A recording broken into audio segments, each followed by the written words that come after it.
Computer, activate the threat assessment matrix. Ooh.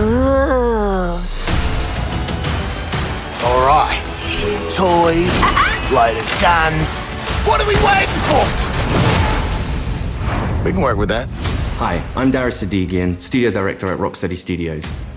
In our last episode, we talked about how Suicide Squad Kill the Justice League allows players to customize each character and their playstyle through story-driven mechanics. Man, if you gave me 5 minutes in there, you'd have the world's authority on microtech and all my inventions. Aw, he's so sweet. He's not gonna make it. The Suicide Squad gave us the scope, the narrative, gameplay, and then the idea of being able to expand that, be able to take this further. It's going to feel completely fresh. In that spirit, we want to deliver totally new content at no cost for those who purchase Suicide Squad Kill the Justice League. We're back in business. All right, let's steal their shit. Today we'll discuss customization options that draw from the full spectrum of DC Comics. You'll see emotes, rival taunts, outfits, and more. We wanted to have a game that was very focused, but this time we really want to expand out with being able to dynamically update, add new content, take on feedback, and evolve the game over time. For the first time ever, we'll give you a preview of what's to come after the credits roll on our main story campaign. We always designed the game in a way that we really wanted it to be accessible for everyone. And for those players that want to delve even deeper into our gameplay and into our systems, it really is about delivering new places to explore, new worlds to be in, new stories, new characters, and creating unique ways for you to play. We're gonna give you the content you love. Speaking of, what are you doing, mate? I'm smiling. Let's dive into Suicide Squad Insider Episode 3. Welcome to Task Force X. From the onset, Suicide Squad, being a squad, felt like the right fit for the kind of game that we wanted to make. You get to play with friends, you get to play on your own, but while you are playing on your own, you're playing with the squad, always. Every aspect of our games, we always look at it through the lens of Rocksteady's treatment. And that just doesn't stop at gameplay, that doesn't stop at story. When we're looking at the social features that we've really introduced into Suicide Squad, it has Rocksteady's approach. What do we think players will have fun with?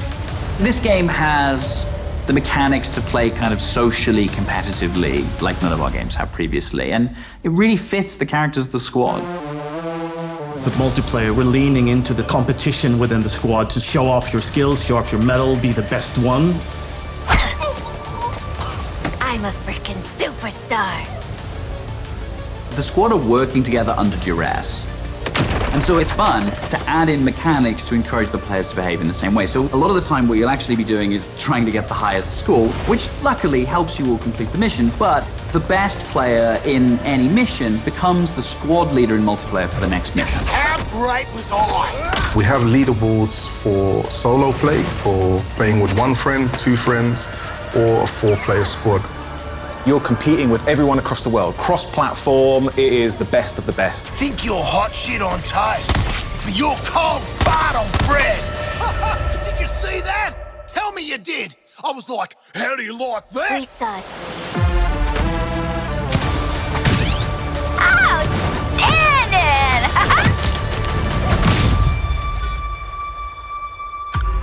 There's some really fun incentives for playing together as well as playing competitively. You can use the equipment that other players have equipped on their characters in your squad with the AI playing as the characters. And those players whose bots you use get rewards for you using those bots. And that's a really fun feature that I think the players will be incentivized because they'll get something out of doing too. Farewell. We also have the rival taunt system, where on the leaderboards, if you pass your friends or anyone on your friends list who's also playing the game and you beat their score, when next time they log in, they'll get this kind of funny quip just to show that, oh yeah, by the way, I beat you. Home run, baby. Woohoo! You boot up the game, you're logging in, and then all of a sudden on your screen you get Boomerang giving you the finger. I think fans are going to have a great time with our remote system. Allowing players to kind of communicate in different ways, really in playful ways. As Rocksteady, as creators, this was another opportunity for us to really engage with our characters, extend the narrative through the players' choices with a very cinematic eye. Through the game, we offer many customization options and outfits to the player. You start off in the prison, you get your prison garbs, and then you evolve to the Task Force X outfits. Yeah, right. I was thinking something more fashion forward. The outfit customization in our game is vast, to say the least. With this game, Rocksteady will deliver a full story-driven campaign to players, including more cinematics than any previous Arkham game. For players who survived the war against Brainiac's forces and want to keep the adventure going, Rocksteady is ready. We very much knew we had a story to tell initially, and then we wanted to carry on feeding into that, and then changing up the gameplay to have a game that was going to evolve through post-launch content. Suicide Squad Kill the Justice League is going to be one of the most generous, player-friendly, post-launch experiences available. Every season we will have 2 episodes. Each season there's going to be a different spin on how you play, and will be heavily themed by a DC villain. So there's many, many layers of influence from the DC world on how you play and what you do. The seasonal content gets automatically dropped into the game each episode. There's no playable content locked behind a battle pass, and the in-game shop is for cosmetics only. You'll always be able to go back and play the episodic content. If you want to come back 6 months from now, that'll always be there. This is a totally player-friendly approach to letting you play the content you want to play when you want. The DC universe is massive, and in most games, you can only see or explore a tiny, tiny piece of it. But what's really cool about the narrative of Kill the Justice League is there's almost no limit on where we can go. Celebrating before the game is over. In his pursuit of trying to recreate his perfect Kolu, Brainiac has been experimenting with some of our favorite DC characters' DNA, creating new worlds in alternate realities. It's these worlds that we call Elseworlds. Brainiac is a genius of 12th level intelligence, but he's also trying to rebuild this civilization that he misses and is lost, and there is nothing he won't do to get there. New Kolu will be reborn. He's building a model of the multiverse. It's all gathering data. I will unlock your full potential to serve me.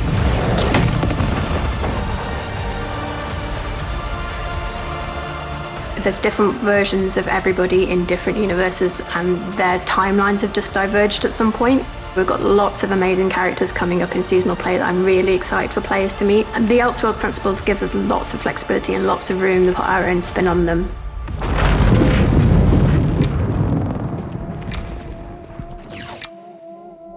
So we get to play with a bunch of cool shit from alternate universes, and then what? Retire?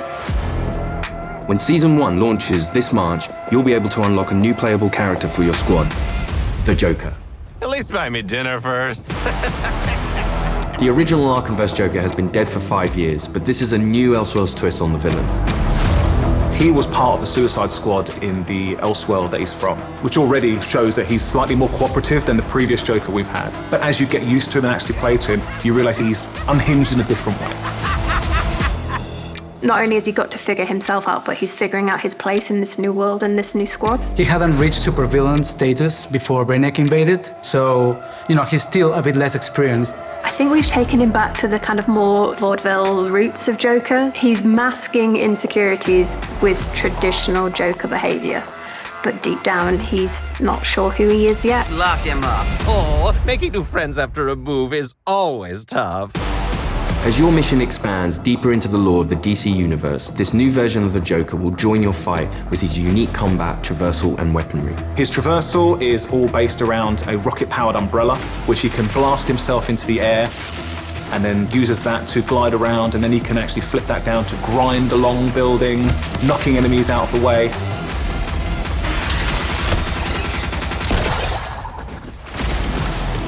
And the kind of frantic, vertical and horizontal energy that he has means you've always got to be moving and always attacking the enemies.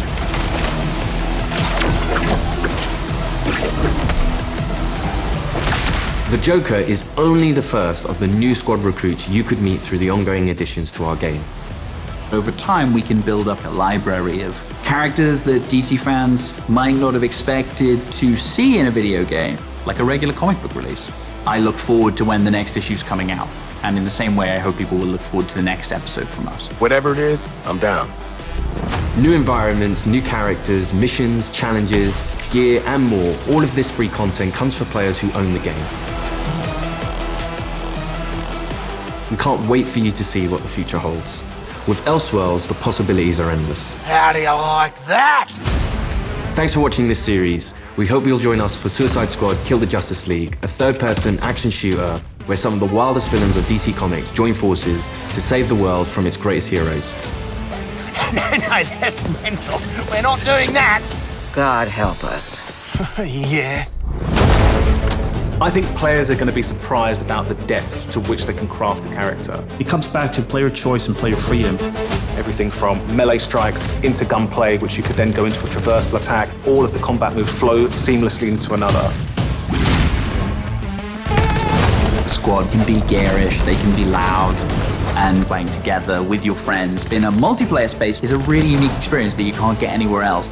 What we've done with the Suicide Squad is to really expand those experiences. Not only just one character this time around, we've done it with 4 and we plan to do it with more. This brings back memories of my old Suicide Squad. Whether you're in for the main story or exploring what lies beyond, Rocksteady Studios is here to support our players while delivering exciting new experiences. Thank you for joining us and we'll see you at launch February 2nd, 2024.